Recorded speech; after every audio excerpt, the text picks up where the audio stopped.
Hello and welcome everyone from wherever in the world you're joining us from today. I am Angie Judge from The Exhibit, and this webinar is a very special event as we take a trip around the world to hear the unique perspectives of each region of the cultural sector as we collectively respond to this crisis and unite against COVID-19 as a global force across our industry.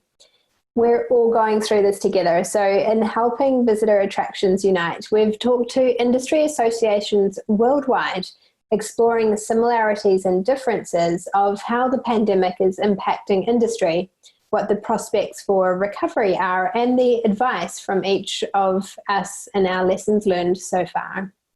Today's format is a fireside chat, and given the breadth of time zones we have at the table, this session has been pre-recorded over the last few weeks so that we could bring together this amazing global group as one.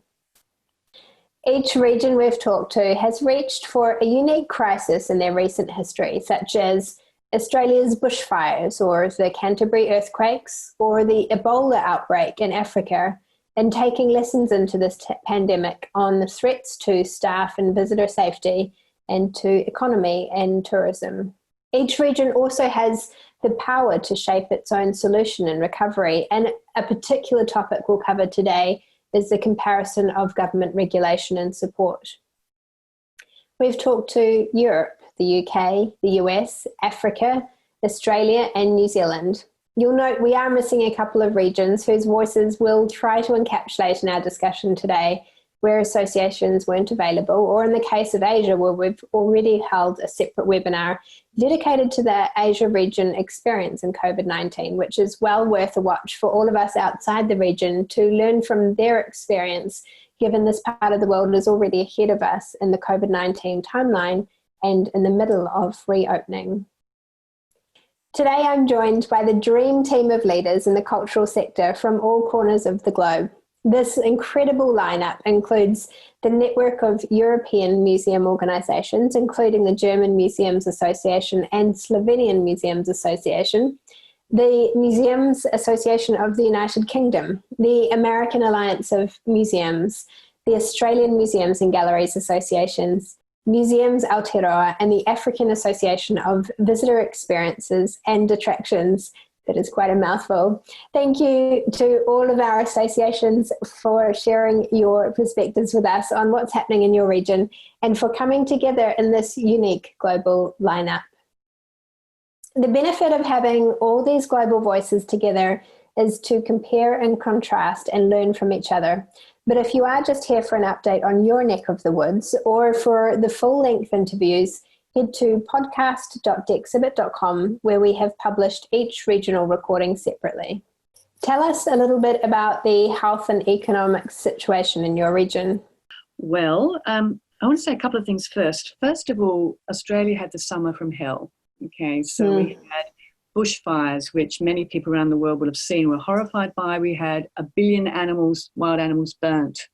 That is just so distressing. So we had bushfires, we had smoke in Canberra, we had the worst air quality in the world. We normally have amongst the best for weeks on end.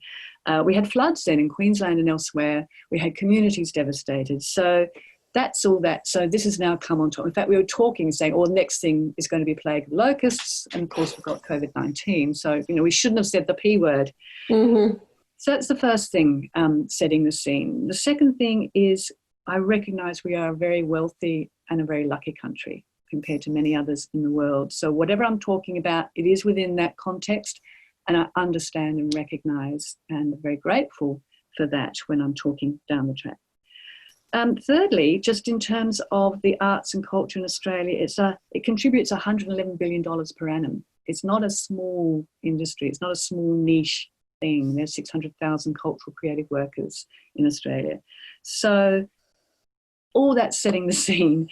What's happening here under COVID-19, I think like many other countries in the world, we're seeing not a rollback of neoliberalism, but certainly a suspension of neoliberal approaches to what's happening. And by that I mean suddenly recognising that more welfare is required, understanding that the gig economy isn't that brilliant for many workers, the fact that we need to provide support for businesses and injection of other sorts forms of targeted support. So that's really an amazing thing, I think, for many countries around the world and in Australia as well. That's gone along with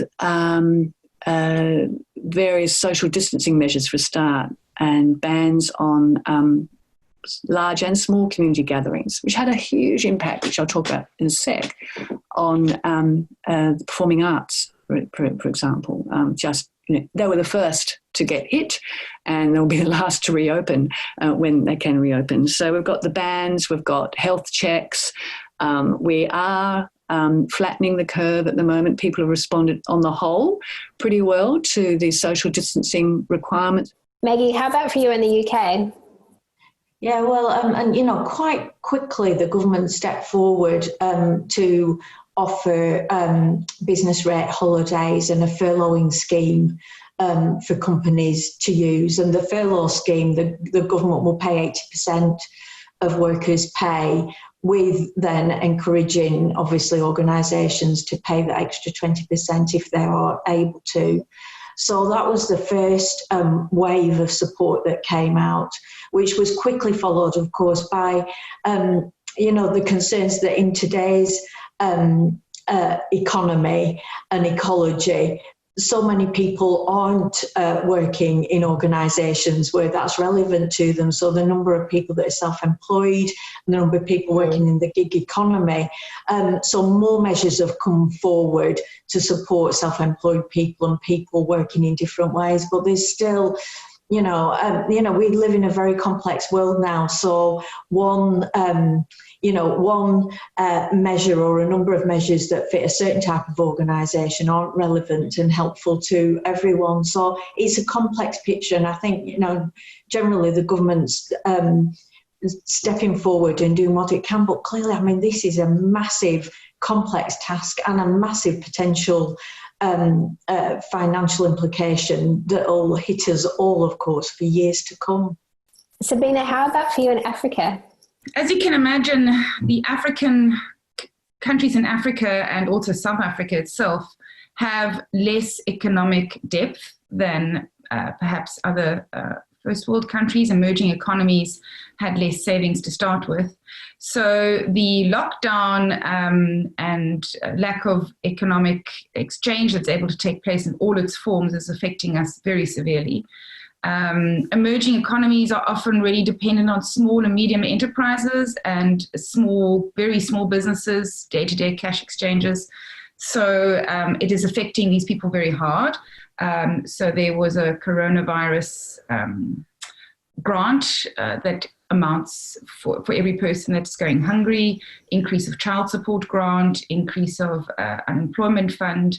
And that's really at the very one-on-one person level. And then there's some support for small businesses, but there isn't a lot of money available. So whilst the amounts sound big when put together, it's 500 million rand. The individual household amount is in fact very small. So the government has announced some new support structures. They had announced support for small and medium enterprises in tourism, where they'd offered a once-off grant per business of 50,000 rand, which is only about $2,600. And bear in mind, this is not per month, it's a once-off grant. So it really is aimed at the very small tourism enterprise that's owner-driven and that perhaps has to just keep themselves going for a month or two. We do know, of course, that tourism will be impacted way, way more than just the next month or two, if not 6 months.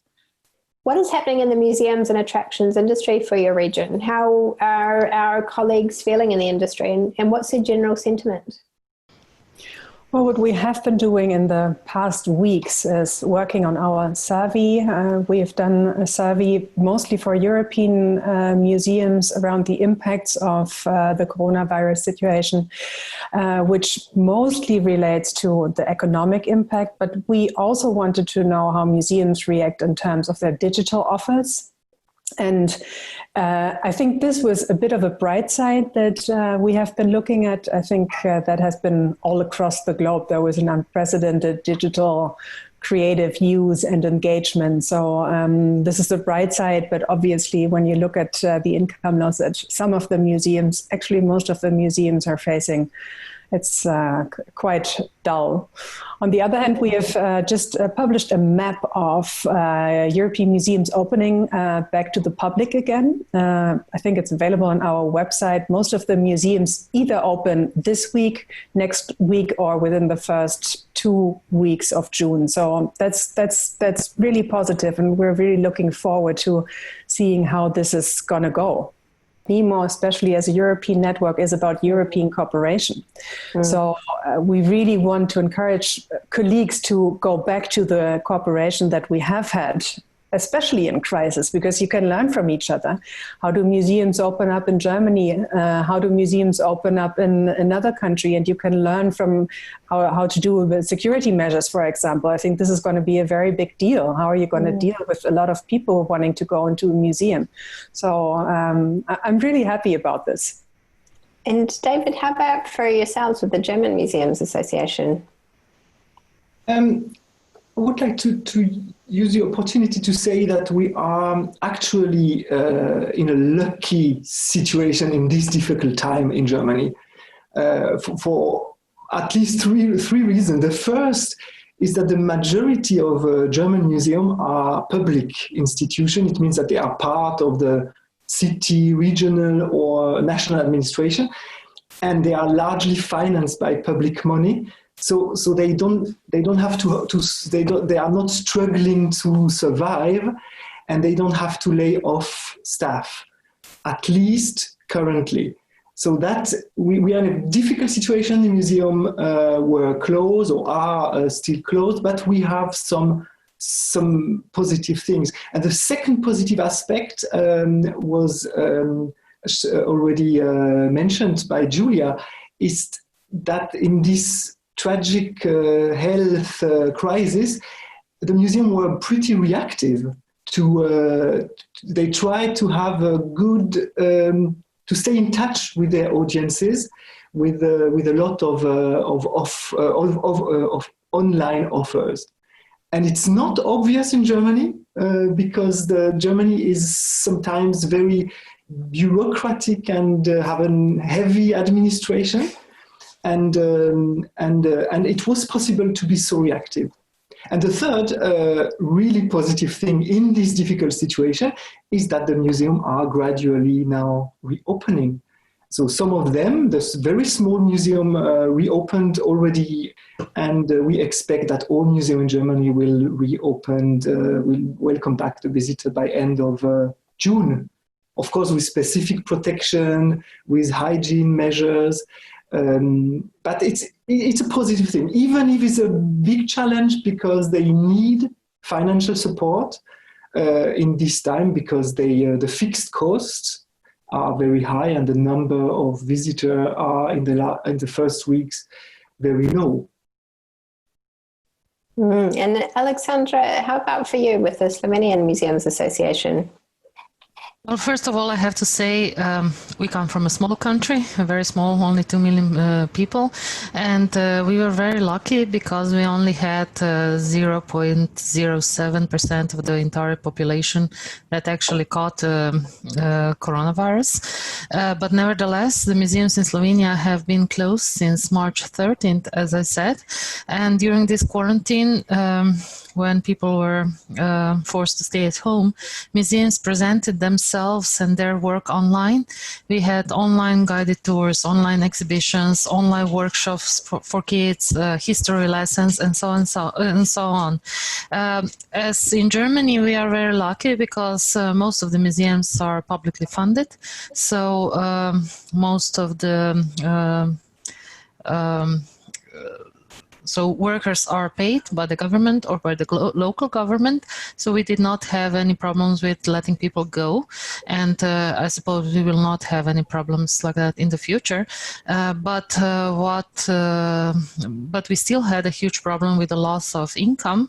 In only 1 month of the current quarantine, museums lost about €500,000 of their own income. And this is going to affect our projects in the future, especially because the government has not decided to put any additional funds into culture. And they already told us that we are going to probably lose some money, that they're going to change the contracts for the year 2020. And we actually do not know what the future holds for us. So, in a way, we are lucky, but I don't think that this year is going to be very good or the best year for us. It's sad to hear, and a hard position to be in when budgets that you thought you could rely on are disappearing.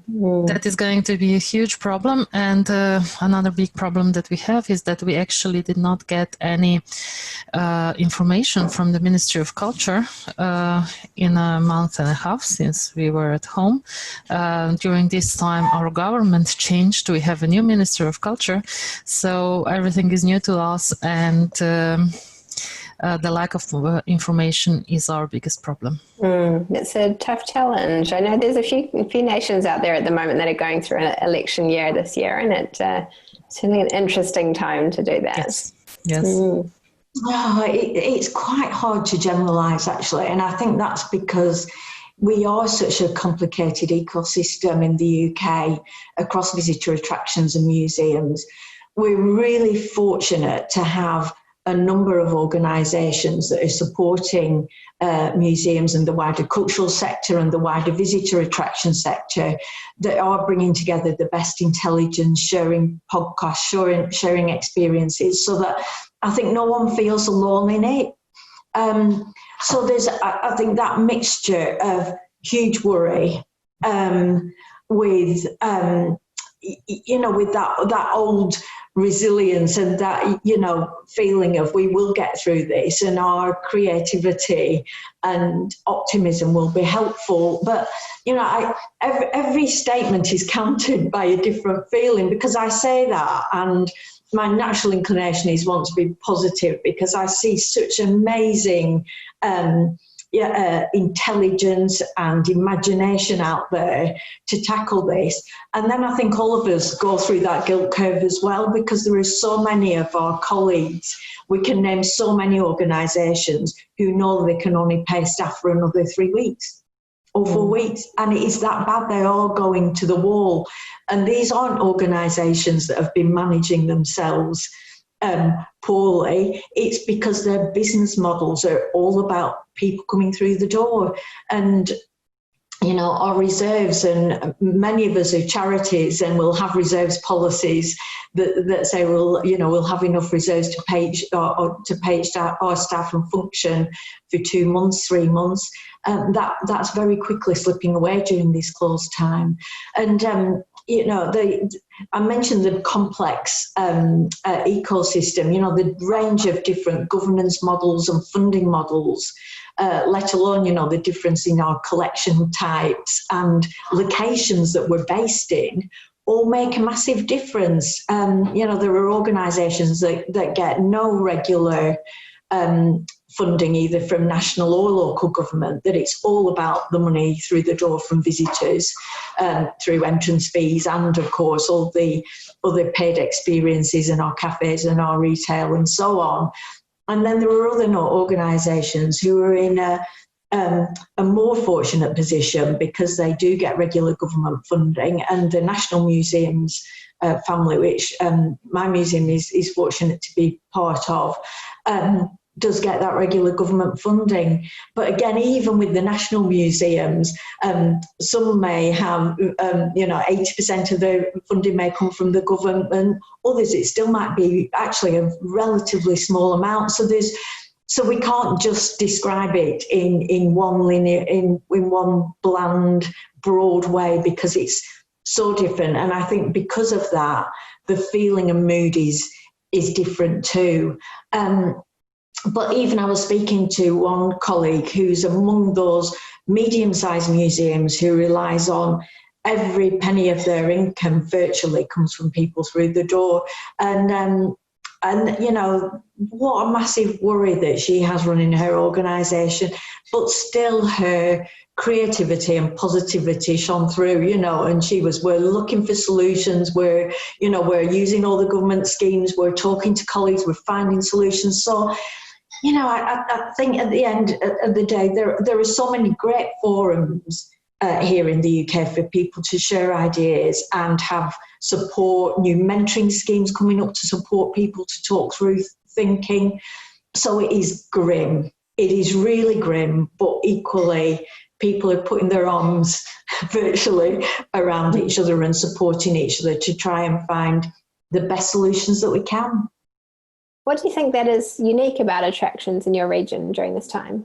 Well, it's interesting. When I was thinking about this, I think actually New Zealand's coming through this with quite an enhanced reputation internationally. I think that we're seen to be operating with integrity, and I think that will make us an attractive destination internationally in the future when that becomes possible. But I think here it really gives us the opportunity to look at our values such as sustainability, at our bicultural kaupapa, the ways of working that we aspire to. And I think that certainly in our organisation and the people I've talked to, they've seen this as a time where they can actually work on embedding some really good practices. I think it's going to take a long time to regroup economically, but also there's a lot of people I've been talking to have been saying our main focus is our people. First of all, our staff and our immediate stakeholders, and I think that's a huge strength. And as visitor-oriented organisations, I think that's exactly what we should be thinking, that our first priority is people. And when we're able to interface with the public again, that will be a really big strength for us. Africa and Southern Africa has often sold itself on sun, sea, safari, and sand. And perhaps now, because much of what we offer is uncrowded, over-tourism is not an issue, wide open spaces, national parks are healthy, wide open spaces to be. So perhaps our new focus will be on, open spaces, quietness, safe, serene, silent, and slow instead of sun, sea, sand. Perhaps the quality and quantity of visitor experience that you get, the standards are really very high. So you're getting a high quality experience that's actually not overcrowded and that is now more affordable than ever. And Julia, I'd love to talk a little bit more about Nemo's survey. I know there's been so many efforts pulling that together. I wondered if you were able to share a couple of key findings and interesting insights from that original assessment. I think the most important thing, and this is something that both David and Alexandra have been saying, is that the situation is very different to maybe the situation of museums in the US, not the least because over 50% of the museums in Europe are state-owned. And even the ones that are privately owned are mostly also state co-funded.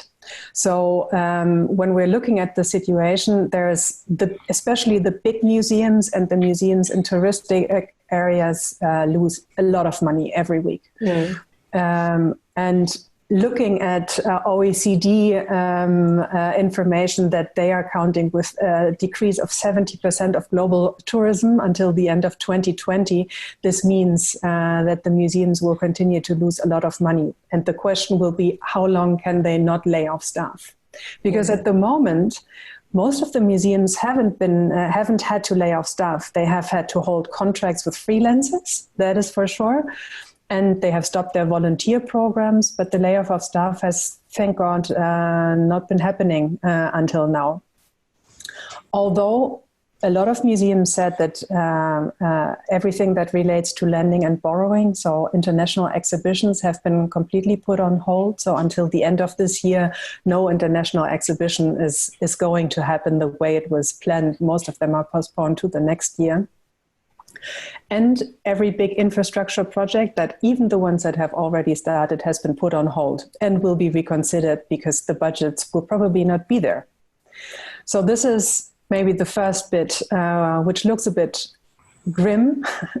We also had a look at how private museums are doing now in the second part of the survey, and the situation for private museums in Europe is way harder than for the state-funded museums. That is mostly visible. I don't know if you've seen the press release of the Netherlands Museums Association that said that every fifth museum is going to close probably. And most of the museums in the Netherlands are privately funded, so this correlates quite well. On the bright side, we've seen that museums have reacted quite quickly, which is really good news. Over 80% of the museums have reallocated staff tasks according to current needs, accommodating whatever kind of need the museum had. So that was really, really good. And most of them did that with regard to digital activities, because this is where you get your audiences. If the public cannot enter physically, then you have to give them a gateway to go to the museum digitally. And we've seen in the survey, and this is all available on our website, that there is a correlation between input and output. So the more the museums reallocated staff or added budget to digital activities, the more the digital activities increased, and the more they increase their online visits. So this is something that is maybe a takeaway for the future, because the museum will not go back to normal as we knew the normal. So we need to kind of co-organize whatever kind of exhibitions or physical activities that we're doing with digital activities. And I think this is going to be it. I don't know if you've seen the recent post by a colleague from Museum Hack, who said that the question of virtual exhibitions, for example, was a thing by March 17. Everybody did a virtual museum tour, and then it gradually went down, because visiting a museum virtually once is a thing, but you don't do that twice. You need other activities, other offers around that, and this requires a lot of new resources, which we are actually asking for. During times like these, we tend to look back on significant events. What are your big takeaways that you're taking forward into the future? I worry that museums and other nonprofits may take the wrong lessons from the last big financial crisis. In the long run, that shock, which seemed really profound at the time, didn't fundamentally alter the business model for U.S. museums. So some museums may be drawing on what they learned about how to survive financially lean times from going through 2008 to 2012. But when the economy rebounded, they pretty much returned to business as usual. And after the terrorist attacks in 2001, tourism collapsed, but it recovered relatively quickly. And as I cited before in those travel predictions, many experts are speculating this pandemic may have a far more profound and lasting effect on travel and tourism, either due to restrictions and precautions imposed by countries or because of the public's continued concerns about risk. I think we already know that the global impact of the pandemic is far worse. In the US, we're afraid that a lot of museums are going to close permanently in the coming year because they simply may not have the financial reserves they may need to maintain operations in the absence of any income. I mean, when they're closed, they're not making earned revenue. And because people are financially crunched, they're pulling back on their donations. Government funding is going to constrict because government tax revenues are going to collapse. So the museums that do survive and recover, I think they may have to rethink their financial strategies, especially because we can't assume this is a one-time disaster. What experts are telling us is because of climate change and habitat destruction, we're going to see new pandemic diseases arise more frequently. And pandemics aside, I think this disaster has revealed how fragile our global business practices and supply chains have become.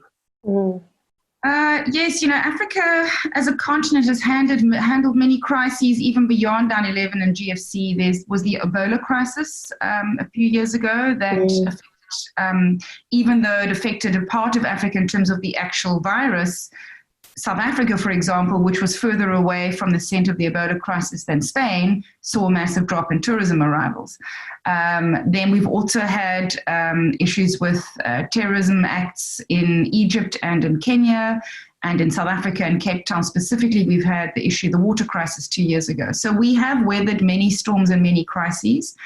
Africa tends to feel the effects of these relatively quickly and immediately and sharply. But so far in the past, we have also always come out of it again. And perhaps because we have weathered more of these storms, we are able to be a little bit more resilient in these storms because we're more used to factors changing so quickly. Phillipa, what about you in New Zealand? Well, the one that people have been thinking about here quite a lot is the Christchurch earthquakes as well. Of course. And someone I was talking to in Christchurch was saying that this is quite similar in many ways, but there's no hugs, which is a real shame. That was one of the things about earthquakes and 9/11 as well, was that people actually came together because of those events and supported each other in very tangible ways. And this is making it impossible. We're also isolated in our bubbles. So I think that is kind of making us feel different about it. But the other aspect, which is very different, is that this is so much of a global phenomenon. It's not something that's happening locally. And I was just reading an economist article from Burl who was saying that this is actually comparable to the Great Depression of the 1930s, in that it's a long-term global phenomenon. It's not something we're going to recover from quickly. But we can actually learn from some of those things, and I think some of the learning from the Christchurch earthquakes, for instance, was the importance of maintaining connections between people, particularly with our audiences and our key stakeholders. And I think we're also seeing some really good things come out of it, like the blossoming of the online communities and the arts particularly, but and some of the really fun things coming through with that. But on the flip side, that's a challenge to some of the smaller organisations that don't actually have the capacity to do that or the technical resources. When does the industry feel like it might be ready to reopen its doors again? Is it that this quarter or next quarter? Or are people in your region thinking even further out than that? Oh, at the moment, and again, I think different organisations are sharing their plans and it's varying. For us specifically at the Royal Air Force Museum, at the moment, we're hoping to start being able to get back into the museum. Probably June time, we're looking, with the July opening. I know the other colleagues are looking at August. Some colleagues are thinking that because of the business model and potentially the summer, which is so important to us as visitor attractions as well as charities and museums, some are actually thinking that the cost of opening, in terms of numbers of people through the door, it may not be worth even thinking about till next year, some are saying. Certainly we are hoping that a gradual reopening will start from the summer and we might be able to catch the end of that summer period. I think what nobody is anticipating, though, is that we open the doors on a set date and everybody comes back as normal. All of us are re-looking at our visitor projections and certainly projecting down, even when government is allowing us to reopen. I'm sure there's going to be some restrictions, and some sizes of organisations in different regions may be staggered by government decree. And even if not, we'll all be thinking about clearly social distancing. We'll be thinking about how many people we can safely let in. And again, that depends on each of our museums in terms of layout, what space we've got. You know, certainly we're looking at, we call it the IKEA model. How can we direct people around the museums, they're not coming back on it. So all those plans are happening across all our museums, I'm absolutely certain, so that we're ready to act when we can and have a plan in place and making sure that, we're thinking about the health and welfare of both our staff and our visitors. What I'm really concerned for is that, as well as thinking of that health, which has to come first, and that sensibleness and sensitivity to that, and some people may be too fearful to come out into crowded spaces to begin with. All of that we're taking into consideration. I just want to make sure as well that when we do open our doors, we're not losing that warm welcome and thank you back to our wonderful visitors who want to come back and support us. Yeah. So I don't want the social distance mean that we're having a warmth distance between us, because that would be a very sad thing. That opportunity to come back together is a really important one that I think we've got to plan for very, very carefully. Tourism is going to be impacted for years, I suspect. People are going to be governments are going to be anxious about reopening borders to any general slather. Cruise ships, not a good image at the moment, and they provided a huge amount of income and visitation to our tourism attractions, particularly up in Queensland, but all around the country. Very, very significant. Our airlines, like everyone else, airlines are really struggling, so there's lots of support for them at the moment. But tourism is going to be badly impacted, which can have all sorts of spin-off effects in terms of focusing more on domestic travel and tourism. But international will be severe impact. Touring exhibitions at the moment are stopped completely. Whether they'll restart or not, galleries and museums are thinking some might be able to restart it and travel around. Some they just put on hold and have a think about it. Others can't be reactivated, have to be shelved completely, perhaps because the objects are on loan and they've run out of time, or it's just too expensive. There's going to be less money around as well for funding these sorts of things. So it is a severe impact economically and socially, and it's not going to be over quickly. Well, it's going to vary from state to state and museum to museum. I have the impression that museums that primarily welcome visitors to large outdoor spaces, so like zoos or arboreta or sculpture parks, are feeling pretty good about their ability to implement physical distancing. And there's actually some data that people have said they're going to feel safer in those big open environments. So they might be able to get back more quickly to something like normal visitation, even if there's some limitations, timed ticketing, trying to control the number of people on the space. But museums that are inherently interactive and high energy, like science centers or children's museums, I think they're going to be far more cautious. Particularly, we're still assessing how vulnerable young people are to the virus, and also whether and how they might serve as vectors to the rest of the population. I mean, that's one of the problems about struggling on whether to reopen schools. But that aside, there's a tremendous motivation to reopen as soon as it does seem safe, because the organizations need to start bringing money in again. A lot of museums have managed to retain their staff, in part because of the payroll protection loans from the government or because they're using their financial reserves, but that can't endure indefinitely. And they'd far rather be able to reopen and earn money to pay people again than have to institute layoffs or furloughs. What piece of advice can you share with global attractions professionals that they can learn from your region?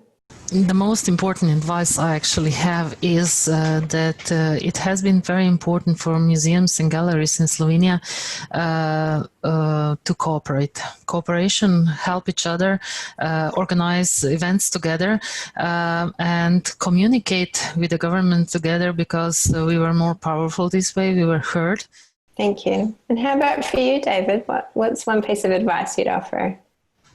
We advise to prepare the reopening of the museum very carefully, but not only for the short period of time we have now, but also to be prepared maybe to be able to stay open during the next crisis. We have to think about that already.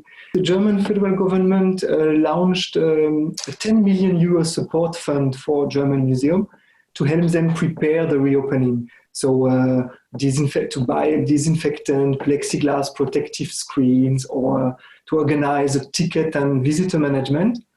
And our advice for this kind of support fund is to invest in these protective plans and infrastructures, but not only for now, but also for the future. And ideally, the next virus should affect museum less than it does currently.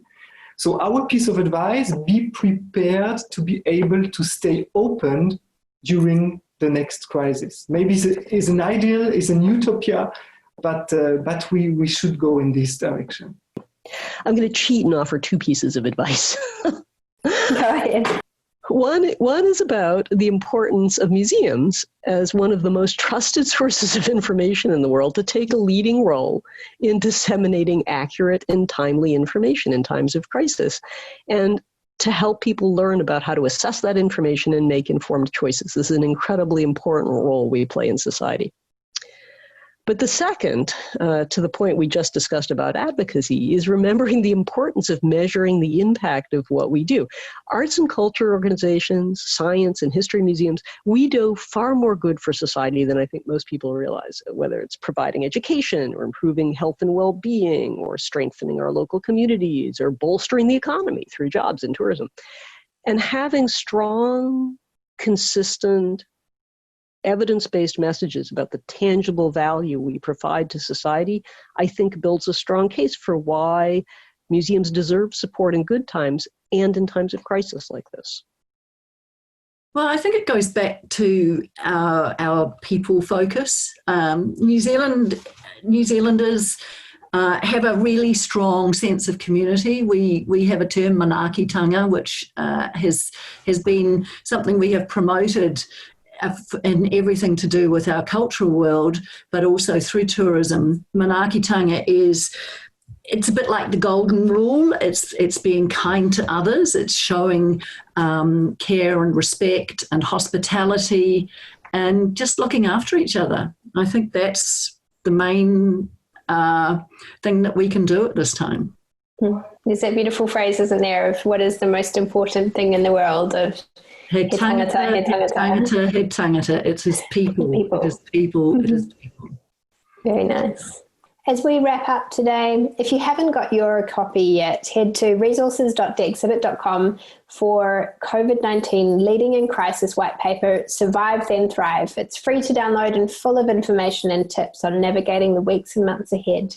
Or go to covid.dexhibit.com for more webinars, podcasts, and resources, plus free access to our simulation tool for scenario planning, ready for an uncertain future.